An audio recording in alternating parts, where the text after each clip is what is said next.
Halo sahabat sehat Karyadi, kembali lagi di Karyadi Podcast Sahabat Menuju Sehat. Podcast kali ini bersama saya Dr. Aras. Nah, dalam rangka Hari Hipertensi Sedunia, kita akan membahas tema yang berhubungan dengan hipertensi. Saat ini saya tidak sendiri, saya bersama dengan narasumber pengisi acara pada podcast kali ini. Beliau merupakan seorang dokter spesialis penyakit dalam yang bertugas di RSUP Dr. Karyadi. Dan beliau juga lulusan dari ilmu penyakit dalam dari Fakultas Kedokteran Universitas Diponegoro. Langsung saja kita sambut bersama Dr. Zairullah Mifaza, spesialis penyakit dalam. Yeay. Halo sahabat sehat, halo Dr. Aras. Halo dokter. Terima kasih.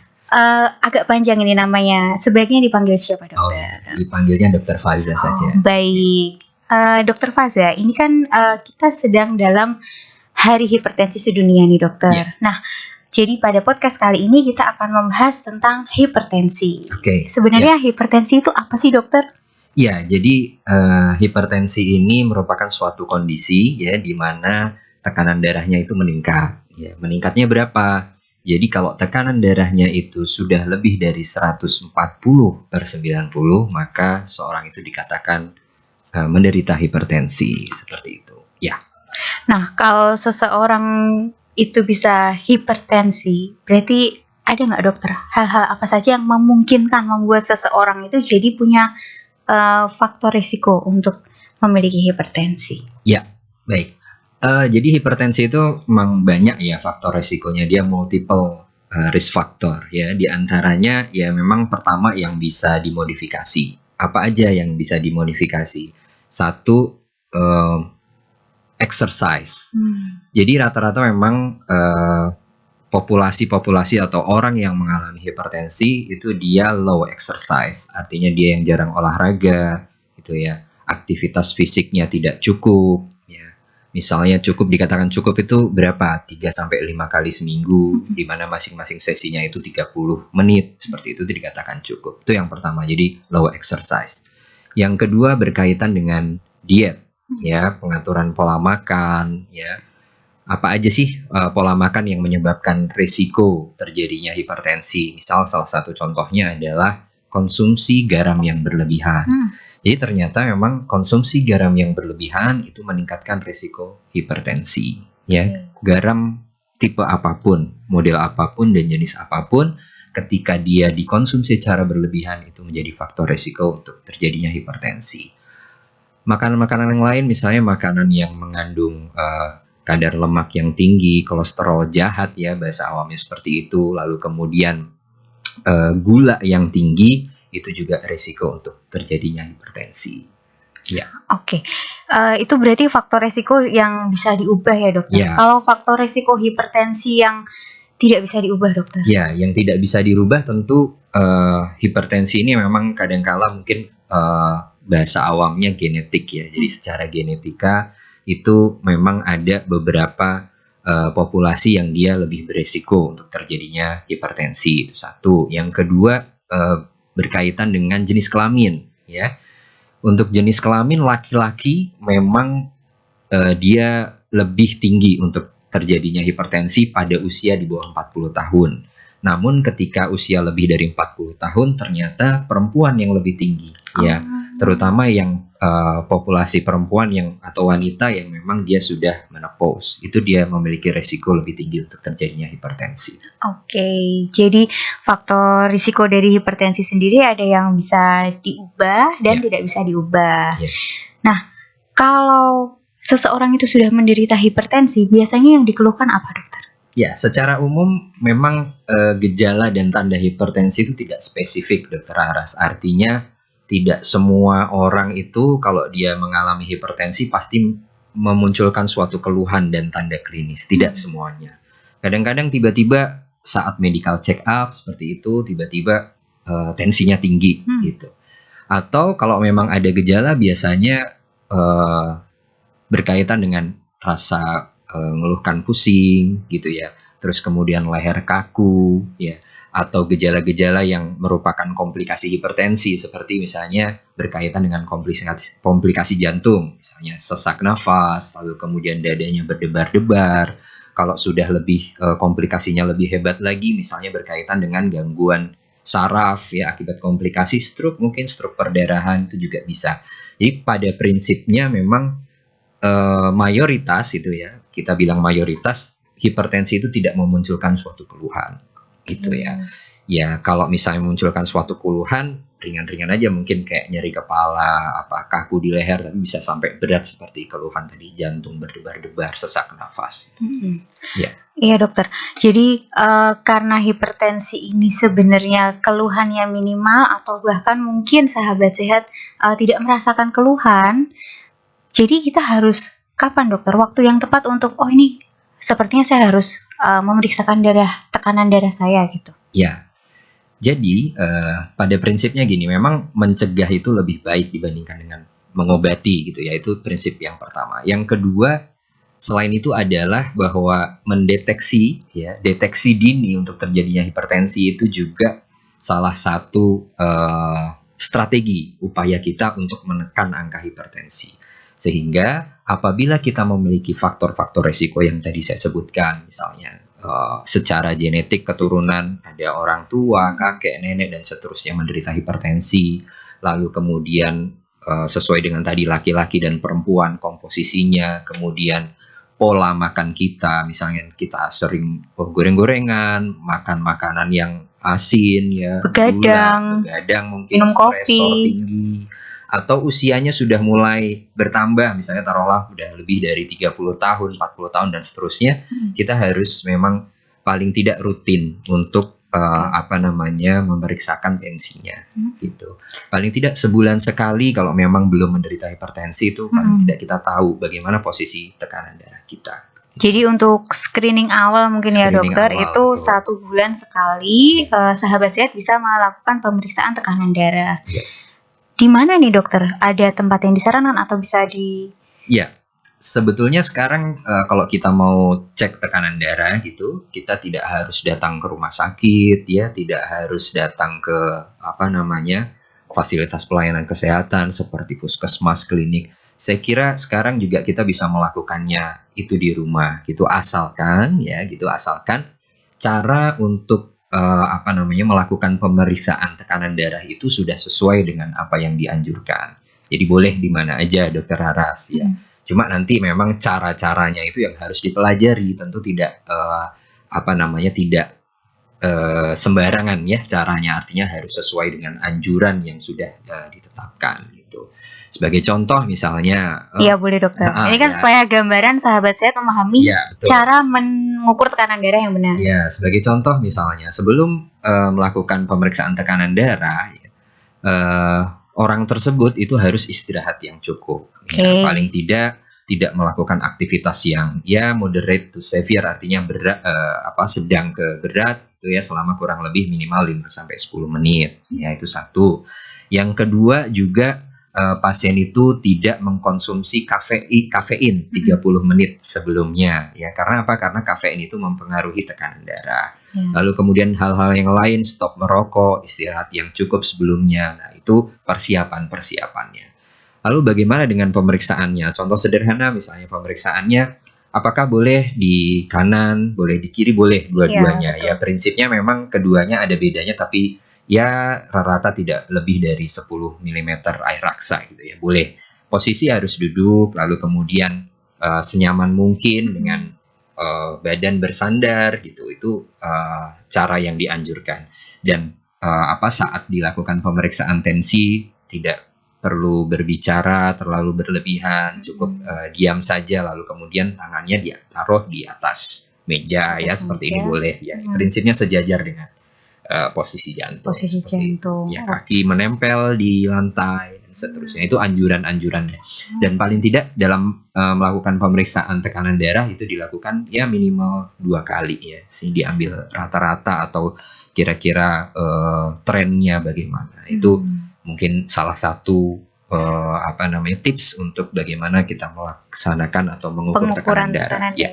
Ya, jadi sahabat sehat yang mungkin sudah memiliki hipertensi di rumah, itu cara mengukur tekanan darah juga harus dipastikan bahwa dalam cara yang benar, dalam aturan yang sesuai gitu. Tidak bisa sekali ukur, ini tinggi nih, oke, saya hipertensi. Nggak Iya, kayak gitu ya iya dokter? nggak bisa. Ya, syarat-syaratnya tadi harus dipenuhi terlebih dahulu. Ya, Siap. Oke, kalau misalnya pasien hipertensi atau sahabat sehat yang sudah memiliki tekanan darah tinggi, kemudian bertanya, kira-kira saya bisa sembuh nggak ya dokter? ya. Jadi istilah sembuh ini memang kadang-kadang kita ya sebagai dokter, sebagai pemberi pelayanan kepada masyarakat berkaitan dengan kesehatan itu agak-agak sulit menjawabnya gitu ya. Tapi pada dasarnya hipertensi itu tidak sembuh, gitu ya, tidak bisa sembuh, hanya dia bisa terkontrol. Artinya terkontrol itu apa? Terkontrol itu adalah dengan pendekatan terapi, pengobatan gitu, tekanan darahnya itu bisa mencapai yang optimal ya, sesuai dengan target yang memang direkomendasikan. Artinya kalau kayak gitu berarti yang sering muncul pertanyaannya adalah sampai kapan kita meminum obat hipertensi ya gitu. Jadi ya sampai memang dokter menganjurkan untuk tidak minum gitu. Artinya memang sampai terkontrol dan dipastikan bahwa dengan dosis yang tepat, yang cukup bisa mengontrol. Memang mayoritas tetap mengkonsumsi obat hipertensi, jadi tidak untuk di stop. Ya, gitu. Tidak untuk dihentikan obat tensi. Tidak untuk dihentikan ya. Apalagi kalau misalnya sahabat sehat nih dengan hipertensi, terus tensinya masih tinggi, terus ditambah sahabat sehat memikirkan kapan tensi saya ini turun ya, terus tensinya semakin tinggi dokter, malah obatnya ditambahkan. Jangan sampai seperti itu sahabat sehat. Jadi harus berpikir bahwa memang pemberian obat ini pasti adalah langkah yang terbaik yang diberikan oleh dokter. Iya, betul. Sampai kapan ya dokter? Kira-kira kalau ada sahabat saya yang menanyakan sampai kapan saya harus minum obat nih dokter? Ya, tentu memang tidak ada batasan waktu yang spesifik sampai kapannya, tapi memang direkomendasikan untuk tetap terus mengkonsumsi obat hipertensi. Ya, artinya kita nanti menyesuaikan sebagai dokter, nanti memberikan advice kepada pasien atau sahabat sehat yang menderita hipertensi. Oh, ini tekanan darahnya sudah terkontrol nih, boleh deh dosis obatnya dikurangi, coba ya kita kurangi apakah itu tetap terkontrol atau tidak ya. Tentu itu setelah evaluasi beberapa waktu ya, jadi tidak langsung dalam misalnya 1 minggu 2 minggu normal langsung diturunkan, tentu tidak seperti itu. Kita melihat masing-masing orang ya, bagaimana tren tekanan darah. Yang tidak kalah penting adalah selain obat sebetulnya sahabat sehat sekalian, kita juga harus mengantisipasi atau memodifikasi faktor resiko yang kemudian dengan faktor resiko itu kejadian hipertensi ini meningkat. Ya tadi yang saya bilang, garam yang tinggi, merokok gitu ya, lalu kemudian kafein, lalu kemudian konsumsi makanan yang gula terlalu tinggi dan seterusnya. Dan yang paling penting adalah exercise atau olahraga secara rutin sesuai dengan usia dan kapasitas atau kemampuan dari orang ya untuk berolahraga. Jadi juga tidak dipaksakan ya kalau itu. Karena memasuki pertanyaan yang paling sering selanjutnya ini dokter. Terus kalau hipertensi tidak boleh makannya apa saja atau pantangan makannya itu apa saja dokter? Ya dari WHO sebetulnya menganjurkan untuk makanan-makanan yang dihindari dan dianjurkan pada penderita hipertensi itu ya. Prinsipnya ini tidak bisa disamaratakan ya antar pasien-pasien, antar populasi dan orang. Sebagai contoh misalnya, WHO merekomendasikan bahwa makanan-makanan yang direkomendasikan itu adalah yang mengandung serat yang cukup dari buah-buahan, sayur-sayuran gitu ya. Kita menghindari makanan-makanan yang memang bahasa awamnya itu adalah mengandung kolesterol yang jahat gitu. Kemudian garam yang tinggi, batasannya itu kurang lebih sehari gitu, kalau untuk garam kurang dari 5 gram per hari atau setara dengan kurang dari 2 gram natrium klorida seperti itu.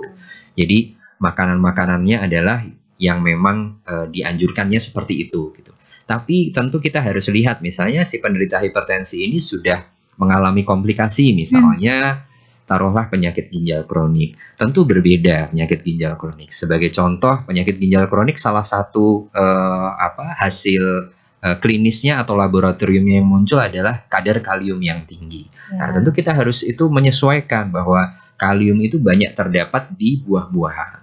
Nah, kita harus menyesuaikan nih, jangan sampai disamaratakan semua pasien hipertensi harus makan buah-buahan ya. Padahal ini pasien hipertensi yang sudah komplikasi ke penyakit ginjal yang kemudian membutuhkan restriksi atau pembatasan asupan buah yang mengandung kalium tinggi gitu.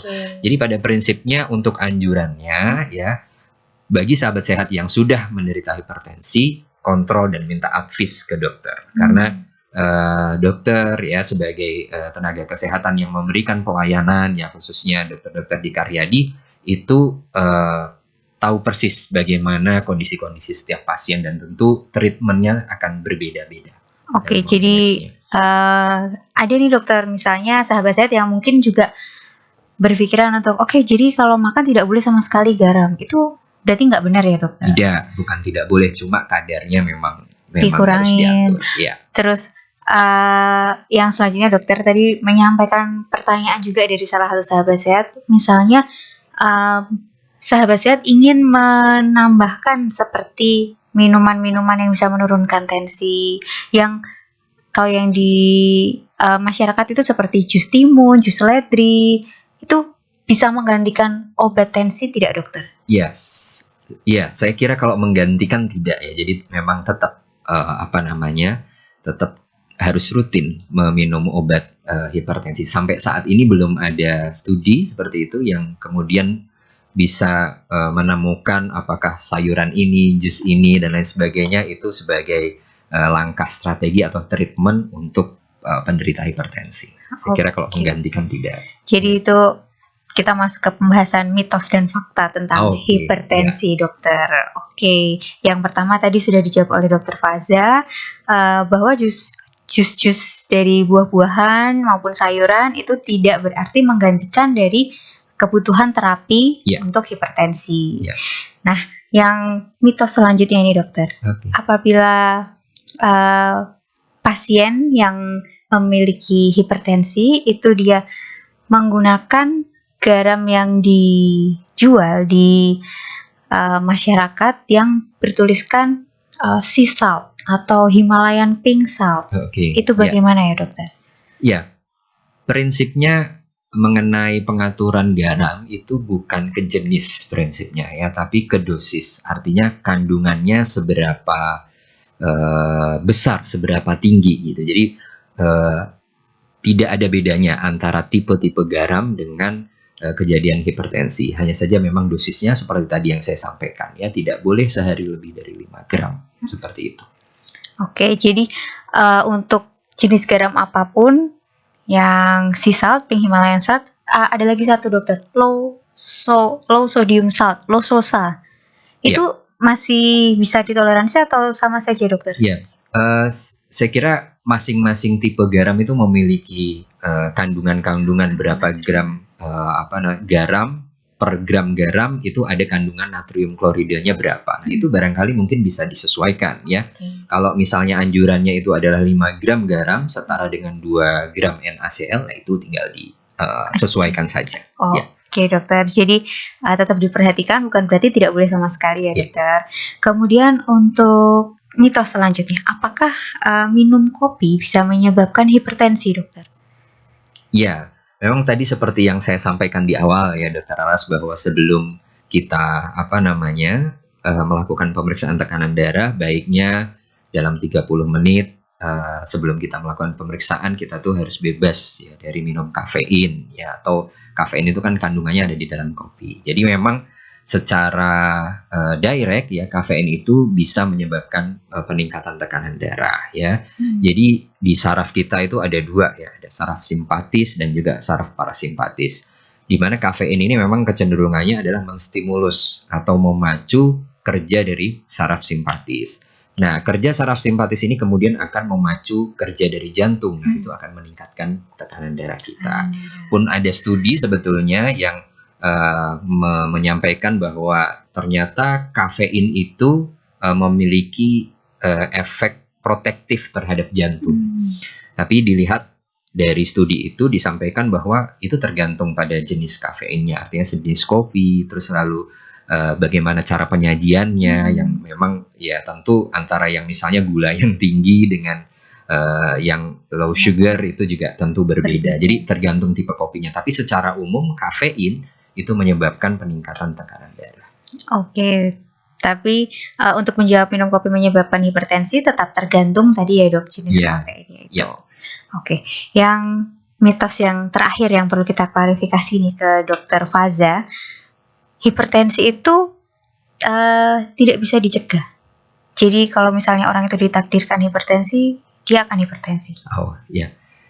Ya, saya kira tidak ya, tentu Oke. tidak. Ya, tinggal kita tadi apa yang tadi kita diskusikan bahwa ada faktor yang bisa dimodifikasi. Nah, saya kira kita treat di situ aja. Strateginya kita adalah memutus itu. Bagaimana kita menghindari rokok, exercise yang baik, lalu kemudian makanan-makanan yang memang dianjurkan untuk para penderita yang memang resiko tinggi terjadinya hipertensi. Saya kira konsumsi alkohol termasuk ya, itu juga dihindari. Kalau kita bisa menghindari itu, berat badan berlebihan juga ya, itu tentu hipertensi bisa dicegah ya. Artinya kita bisa menghindari dari hipertensi gitu ya. Oke, berarti hipertensi tidak bisa dicegah itu mitos ya, Dokter. Ya, Kemudian setuju. tadi yang untuk konsumsi obat hipertensi itu harus terus-menerus, itu fakta. Ya, fakta. Ya harus memang Harus ya. memang ya, karena kalau Sesuai tidak, anjuran tentu. iya betul, sesuai dengan advis dokter Ya. dan ditambah modifikasi dari gaya hidup Gaya ya, hidup. Dokter. Ya, betul. Oke. Misalnya pasien atau sahabat sehat yang sudah bosan nih dokter untuk minum obat, apa hal yang bisa dimungkinkan terjadi pada pasien tersebut? Nah, dia sudah hipertensi tapi saya nggak mau nih minum obat lagi. Ya, tentu kalau apa namanya rasa ingin berusaha ya untuk sembuhnya itu kurang, pada akhirnya misalnya tidak minum obat, tentu akan memiliki efek. Misalnya kalau misalnya target tensinya itu tidak sesuai dengan apa yang ditargetkan gitu, maka komplikasi-komplikasi hipertensi akan muncul. Apa aja komplikasinya? Komplikasinya bisa banyak ya. Bisa dari jantung ya, berupa gejala misalnya payah jantung ya, lalu kemudian serangan jantung juga bisa, lalu kemudian ginjal ya, akan muncul penyakit ginjal kronik oleh karena hipertensi atau tekanan darah yang tinggi, lalu kemudian stroke ya. Stroke itu juga sering terjadi pada penderita-penderita hipertensi, terutama yang stroke perdarahan ya, artinya ada perdarahan di dalam otak oleh karena tekanan darah yang terlalu tinggi. Artinya kalau misalnya kecenderungannya pasien itu ya tidak patuh gitu, tidak taat untuk mengkonsumsi obat hipertensi, tekanan darahnya sulit terkontrol dan komplikasinya akan muncul perlahan-lahan atau bahkan mungkin akut sifatnya, cepat gitu, kalau memang tensinya terlalu tinggi gitu. Oke, jadi banyak hal yang harus diperhatikan oleh sahabat sehat tentang hipertensi ini, mulai dari tadi definisinya, kemudian tekanan darah itu seiring usia juga ada perbedaan kategori ya dokter. Kalau tadi sudah diputuskan untuk minum obat, harus tetap dilanjutkan karena pencegahan dari komplikasi yang dapat disebabkan hipertensi. Nah, terakhir nih dokter, mungkin Dokter Faza ada pesan yang bisa disampaikan kepada sahabat sehat, apa saja yang perlu dilakukan untuk sahabat sehat agar dapat menjaga kesehatannya dan meminimalkan terjadinya risiko hipertensi pada sahabat sehat, dokter. Silakan. Ya, jadi pesan saya ya untuk sahabat sehat sekalian bahwa bagi sahabat sehat yang belum menderita hipertensi ya, jangan ya tentunya, mari kita perluas literasi kita tentang hipertensi ya. Bagaimana faktor resikonya, bagaimana upaya pencegahannya, bagaimana cara kita mendeteksi hipertensi ya. Dengan cara seperti itu kita dapat menekan angka hipertensi dan juga mengurangi komplikasi-komplikasi yang berat terkait dengan hipertensi ya. Yang kedua, untuk sahabat sehat yang memang sudah mengalami hipertensi, yang paling penting adalah bukan hanya obat. Ya, obat itu memang membantu menurunkan tekanan darah, itu utama, tapi yang lain seperti kita harus memodifikasi gaya hidup kita, ya, cara makan kita, aktivitas olahraga kita, merokok, minum alkohol dan lain sebagainya, itu terbukti sangat efektif untuk bisa mengontrol tekanan darah.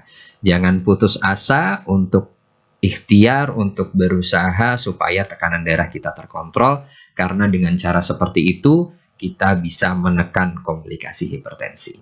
Saya kira itu Dokter Luar Aras. biasa Dokter Faza. Jadi diskusi kita pada kesempatan podcast kali ini dalam rangka Hari Hipertensi Sedunia, materi yang disampaikan Dokter Faza ini sangat komprehensif ya, mulai dari awal sampai akhir. Dan hal yang dapat saya simpulkan dari bincang-bincang kita kesempatan kali ini, yang pertama, hipertensi itu bisa dicegah terutama dengan memodifikasi dari pola hidup, kemudian dari pola makan, pola exercise, juga hipertensi jika sudah terdiagnosis pada pasien itu tetap harus rutin minum obat untuk mencegah komplikasinya. Dan kalau sudah terkena hipertensi sebaiknya tetap rutin ya dokter untuk memeriksakan diri ke dokter maupun fasilitas kesehatan terdekat. Dan pada kesempatan podcast kali ini saya mengucapkan terima kasih kepada Dr. Faza yang telah berkenan hadir dan mengisi podcast, serta kepada para tim podcast di RSUP Dr. Karyadi, dan saya juga mendoakan seluruh sahabat sehat RSUP Dr. Karyadi agar tetap sehat dan semangat menjalani aktivitas serta kegiatan sehari-hari. Jangan lupa untuk mengikuti media sosial RSUP Dr. Karyadi untuk mendapatkan berita terkini seputar dunia kesehatan. Seperti biasanya, saya akan mengakhiri dengan sebuah pantun. Buah kedondong buah duku dinikmati saat rehat. Kita pamit dulu. Terima kasih sahabat sehat. Saya Dr. Aras dan narasumber kali ini Dr. Faza. Kita pamit undur diri. Terima kasih sudah mendengarkan Karyadi Podcast hari ini. Karyadi, bangga melayani. Dadah.